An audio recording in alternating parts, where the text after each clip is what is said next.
యావత్ క్రైస్తవ్యం తరఫున, ఓబీసీసీ టీం తరఫున హనీ జాన్సన్ అనే నేను మత రాజకీయ పార్టీల సాక్షిగా, మతోన్మాదుల సాక్షిగా, మతోన్మాద ఛానల్స్ సాక్షిగా, పీఠాధిపతులు సాక్షిగా, ప్రవచనకర్తలు సాక్షిగా మతాన్ని ఉద్ధరిస్తానని, హిందూ ధర్మం కోసం ఎవడైతే తప్పు వ్యాఖ్యలు చేస్తున్నారో వారందరి సాక్షిగా, అలాగే మతోన్మాద సంస్థల సాక్షిగా మరి ఇందు మూలంగా నేను తెలియజేసేది ఏంటంటే, మీకెవడికి కూడా నిద్ర పట్టకుండా మీకు రాత్రి పగళ్ళు మీ పంచులు ప్యాంట్లు తడిపిస్తానని, అలాగే మరి నిజాలు నిర్భయంగా నిగ్గు తేల్చి మీ దొంగ దేవుళ్ళ సంగతులు, అలాగే 33,33,33,333 దేవతల యొక్క పుట్టుపూర్వత్రాలు, రహస్యాలు అన్నింటినీ కూడా బట్టబయలు చేసి అమాయక హైందవ సోదరుల్ని కాపాడుతానని, వారిని క్రీస్తు వైపు మళ్ళిస్తానని, నిజాన్ని నిర్భయంగా ప్రకటిస్తానని, 2.0ని స్టార్ట్ చేస్తానని, ఎవ్వడు కూడా దీన్ని ఆపడానికి ముందుకొస్తే వారందరి తాట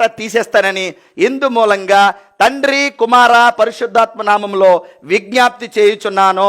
ఆమేన్. మరొకసారి తదుపరి గెలిస్తే క్రైస్తవులందరికీ కూడా న్యాయం చేస్తానని, అందరికీ సమపాలన అందిస్తానని, అందరితో సమానంగా చూస్తానని అనడం జరిగింది. ఇక క్రైస్తవ ముఖ్యమంత్రిని ఎద్దేవా చేసి క్రైస్తవుడి రాష్ట్రాన్ని ఏలకూడదని అన్నప్పుడు మీరు అందరూ ఒకటి ఆలోచించాలి. ఆయన క్రైస్తవుడు అయినప్పటికీ కూడా అందరి ముఖ్యమంత్రి, అందరికీ సమపరిపాలన చేశాడు. క్రైస్తవుల్ని వెనకబెట్టారు.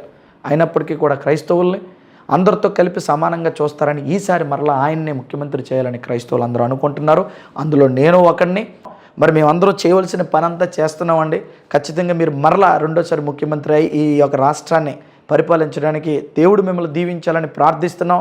మీ కొరకు మేము పాటు పడుతున్నాం, మిమ్మల్ని గెలిపించుకోవాలని తపన పడుతున్నాం. మమ్మల్ని అందరినీ మీరు గుర్తిస్తారని మేము ఎదురు చూస్తూ ఉన్నాం. తప్పకుండా మీరు మరలా సీఎం అవుతారు.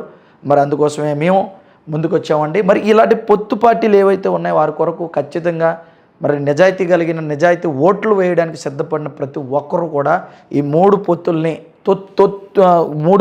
తొత్తుల్ని మరి తుత్తునీయలు చేయాలని, చిత్తుగా ఓడించాలని నేను మనస్ఫూర్తిగా కోరుకుంటున్నాను.